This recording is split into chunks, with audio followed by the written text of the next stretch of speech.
নমস্কার, আমি reiki master Kaushik মণ্ডল। আজ আমি অনাহত চক্র সম্বন্ধে আলোচনা করতে চলেছি এই ভিডিওর মধ্যে।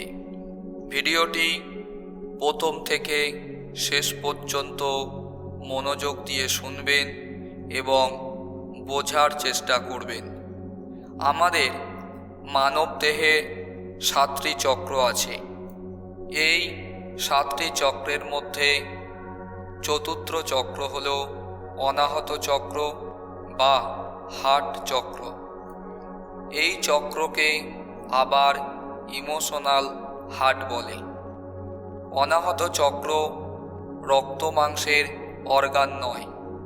এই অনাহত চক্র আমাদের অদৃশ্য অঙ্গের শ্রেণীতে পড়ে। অনাহত চক্রের অনেক গভীরে আত্মা থাকে। অনাহত চক্রে তীব্র শক্তি খেলা করলে রক্ত সঞ্চালন বাড়ে। এই অনাহত চক্র আমাদের বুকের মাঝখানে ঘূর্ণমান অবস্থায় অবস্থিত। এই অনাহত চক্রের 12টি দল বা পাপড়ি বিশিষ্ট একটি পর্দ রয়েছে।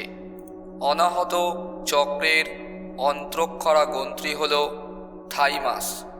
এই থাইমাস গ্রন্থিটি আমাদের ছোটবেলা থেকে রোগ প্রতিরোধ ক্ষমতা তৈরি করে। এই গ্রন্থিটি সারা জীবন আমাদের ইমিউনিটি সিস্টেমকে শক্তিশালী রাখতে সাহায্য করে। অনাহত চক্রের শারীরিক অঙ্গ প্রত্যঙ্গ হল হৃৎপিণ্ড, ফুসফুস ও লিভার। অনাহত চক্র আমাদের হৃৎপিণ্ড, ফুসফুস, লিভার এবং রক্ত সঞ্চালন করার কাজ করে থাকে। অনাহত চক্রের কার্যকারিতা হল প্রেম, প্রীতি ও করুণা। এই অনাহত চক্র সঠিকভাবে কাজ করলে আমাদের ভিতরে প্রেম, প্রীতি, ভালোবাসা ও করুণা বৃদ্ধি পায়। অনাহত চক্রের উপাদান হল বায়ু তত্ত্ব। আমরা বেঁচে থাকার জন্য যে শ্বাস প্রশ্বাস গ্রহণ করছি এটা বায়ু তত্ত্বের মধ্যে পড়ে। আবার আমরা যে খাবার খাওয়া দাওয়া করি সেই খাবার থেকে যে পেটের ভিতরে গ্যাস উৎপন্ন হয় সেই গ্যাসও কিন্তু এই বায়ুতত্ত্বের মধ্যে পড়ে। অনাহত চক্রের রং হল সবুজ রং। অনাহত চক্রের ভাবনা হল প্রেম, ঘৃণা ও ভয়। প্রেম বলতে আমরা বুঝি নিজেকে ভালোবাসা এবং অপরকে ভালোবাসা। নিজেকে ভালোবাসতে হবে, নিজের ভালোবাসার সাথে সাথে অপরকেও ভালোবাসতে হবে। নিজের প্রতি যত্ন নিতে হবে এবং অপরের খেয়াল রাখতে হবে। ঘৃণা বলতে যেটা আমরা বুঝি যে নিজেকে ভালো দেখাচ্ছে না, নিজে ততটা সুন্দর দেখতে নই, নিজের প্রতি নিজের ঘৃণা ভাব জন্মায়। আমার দিয়ে কিছু হবে না, আমাকে কেউ ভালোবাসে না, এই রকম ঘৃণার ভাব আসতে থাকে সেই ব্যক্তির মধ্যে যে ব্যক্তির অনাহত চক্র নিষ্ক্রিয় হয়ে গেছে। ভয় বলতে আমরা যেটা বুঝি জেনে ভয় পাওয়া বা না জেনে ভয় পাওয়া। যেমন অন্ধকারে আমরা হঠাৎ কিছু দেখে ভয় পেয়ে উঠি, আমরা কিন্তু জেনে ভয় পেলাম। আবার কিছু কিছু ক্ষেত্রে দেখা যায় পুকুরের ধারে কোনো এক গর্তের ভিতরে আমরা ভয় ভয় করে হাত ঢুকিয়ে দিই। ওই গর্তের মধ্যে সাপও থাকতে পারে, আবার মাছ কাঁকড়াও থাকতে পারে। তবুও আমরা ভয় ভয় করে সেই গর্তের ভিতরে হাত ঢুকিয়ে দিচ্ছি। তাহলে আমরা জেনে বুঝেই কাজটি করছি। একেই বলা হয় জেনে ভয় পাওয়া। অনাহত চক্রের মন্ত্র হল অন্ত্যেজ্য অনুসার জং। এবারে আমরা জেনে নেব অনাহত চক্র আমাদের শরীরে কি কি নিয়ন্ত্রণ করে থাকে। 1 নম্বর হলো অনাহত চক্র আমাদের শরীরের রক্ত, পাঁজর, ফুসফুস, স্তন, খাদ্যনালী, কাঁধ, বাহু বা হাতকে নিয়ন্ত্রণ করে থাকে। 2 নম্বর হলো অনাহত চক্র হৃৎপিণ্ডকে সুস্থ ও স্বাভাবিক রাখতে সাহায্য করে। 3 নম্বর হলো অন্য ব্যক্তির কাছে নিজের জীবনকে মেলে ধরতে সাহায্য করে এই অনাহত চক্র। কিভাবে আমরা অন্য ব্যক্তির কাছে নিজের জীবনকে মেলে ধরতে পারি? যেমন ধরুন, আপনার মধ্যে মানসিক গুণ আছে, দয়া, মায়া, করুণা, প্রেম, ভালোবাসা, বিবেক, সব কিছুকে মানিয়ে গুছিয়ে একটা ব্যক্তির কাছে নিজের জীবনকে মেলে ধরাই হলো অনাহত চক্রের কাজ। 4 নম্বর হলো আমাদের মানসিক ক্ষমতায়ন, আবেগ, রাগ, অনুরাগ, প্রেম, বিরহ নিয়ন্ত্রণ করে থাকে এই অনাহত চক্র। 5 নম্বর হলো অনাহত চক্র আমাদের মধ্যে আশা, সমবেদনা, সামাজিক পরিচয়, বিশ্বাস, ক্ষমা, স্থিতিশীলতা বৃদ্ধি করে থাকে। এবারে আমরা জেনে নেব আমাদের শরীরে অনাহত চক্র নিষ্ক্রিয় হয়ে গেলে কি কি সমস্যা আসতে পারে আমাদের জীবনে। 1 নম্বর হলো অনাহত চক্র সঠিকভাবে কাজ না করলে আমাদের হৃৎপিণ্ড সংক্রান্ত বিভিন্ন রোগ দেখা দিতে পারে। 2 নম্বর হলো অনাহত চক্র ডিস্টার্ব থাকলে বুক ও পিঠে ব্যথা দেখা দেয়। 3 নম্বর হলো আমাদের শরীরে অনাহত চক্র নিষ্ক্রিয় হয়ে গেলে হাঁপানি, শ্বাস প্রশ্বাসের কষ্ট, ফুসফুসের সমস্যা দেখা দেয়।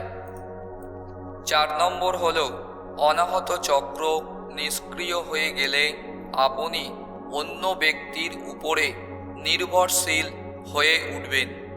5 নম্বর হলো যদি কোনো ব্যক্তির অনাহত চক্র নিষ্ক্রিয় হয়ে যায় তাহলে সেই ব্যক্তি হিংসুটে হবে এবং অপরের উপরে বিশ্বাস করতে পারবে না। 6 নম্বর হলো এই অনাহত চক্র নিষ্ক্রিয় হয়ে গেলে আপনাকে কেউ ভালোবাসবে না। 7 নম্বর হলো অনাহত চক্র সঠিকভাবে কাজ না করলে পৃথিবীতে ভালোবাসা বলে যা আমরা জেনেছি সেই ভালোবাসা আমাদের থেকে হারিয়ে যাবে। অধিকাংশ বাড়িতেই দেখা যায় মানসিক অশান্তিতে ভুগছে। মাতৃস্নেহ, পিতৃস্নেহ, স্বামী স্ত্রীর ভালোবাসার গভীরতা, আত্মীয় স্বজনের ভালোবাসা, বন্ধুর সঙ্গে বন্ধুর ভালোবাসা, সমাজের প্রতি ভালোবাসা, দেশপ্রেম, বিশ্বপ্রেম, এই সকল ভালোবাসা থেকে বঞ্চিত হতে হবে সেই ব্যক্তির। 8 নম্বর হলো যদি কোনো সময় অন্য ব্যক্তি ভালোবাসার বিষয় নিয়ে আপনাকে আঘাত দিয়ে কথা বলে অথবা আপনি অন্য ব্যক্তিকে তার ভালোবাসার বিষয় নিয়ে আঘাত দিয়ে কথা বলেন তাহলে এই অনাহত চক্র নিষ্ক্রিয় হয়ে যায়। 9 নম্বর হলো এই অনাহত চক্র নিষ্ক্রিয় হয়ে গেলে অন্যের সঙ্গে সমস্ত রকমের যোগাযোগ কঠিন হয়ে পড়বে। 10 নম্বর হলো অনাহত চক্র নিষ্ক্রিয় হয়ে গেলে আপনি কখনো কখনো অতিমাত্রায় আত্মত্যাগী হয়ে উঠবেন এবং নিজেকে অন্যের কাছে বিলিয়ে দিতেও পিছু পা হবেন না। আমি এই ভিডিওর মধ্যে যে সকল সমস্যার কথাগুলি বললাম এই সকল সমস্যার মধ্যে থেকেও যদি একটিও সমস্যা আপনার সাথে মিলে যায় তাহলে আপনি বুঝে নেবেন আপনার অনাহত চক্র সঠিকভাবে কাজ করছে না। তাহলে আর দেরি না করে আপনার অনাহত চক্রে রেইকি শক্তির হিলিং দেওয়া শুরু করে দিন। আপনারা যারা রেইকি হিলিং থেরাপি শিখেছেন তারা হাতের মধ্যে রেইকি শক্তিকে এনে তারা অনাহত চক্রের উপরে হাত রেখে রেইকি শক্তির হিলিং দেওয়া শুরু করে দিন। আপনি যদি রেইকি শিখতে চান তাহলে আমার সঙ্গে যোগাযোগ করতে পারেন। স্ক্রিনের উপরে যে মোবাইল নাম্বার দেখতে পাচ্ছেন ওই নাম্বারে ফোন করে অথবা হোয়াটসঅ্যাপের মাধ্যমে যোগাযোগ করতে পারেন। আমার কাছে থেকে রেইকি শিখে এই অনাহত চক্রকে প্রতিদিন হিলিং দেওয়া শুরু করুন। যে সকল সমস্যার কথাগুলি আমি বললাম এই ভিডিওর মধ্যে, সেই সকল সমস্যা থেকে বেরিয়ে আসতে সক্ষম হবেন। যদি কোনো ব্যক্তির খুব গুরুতর অনাহত চক্র খারাপ থাকে তাহলে 3 মাস থেকে 6 মাস বা তার বেশি সময়ও লাগতে পারে অনাহত চক্র সক্রিয় হতে। তবে আমি কিছু টেকনিক শিখিয়ে থাকি, যে টেকনিকগুলি অনুসরণ করলে খুব কম সময়ের মধ্যে আপনি আপনার অনাহত চক্রকে তাড়াতাড়ি সুস্থ ও স্বাভাবিক করে তুলতে পারবেন। ভিডিওটি এখানে শেষ করলাম। সবাই ভালো থাকুন, সুস্থ থাকুন এবং রেইকি শক্তির ব্যবহার শিখতে যোগাযোগ করুন।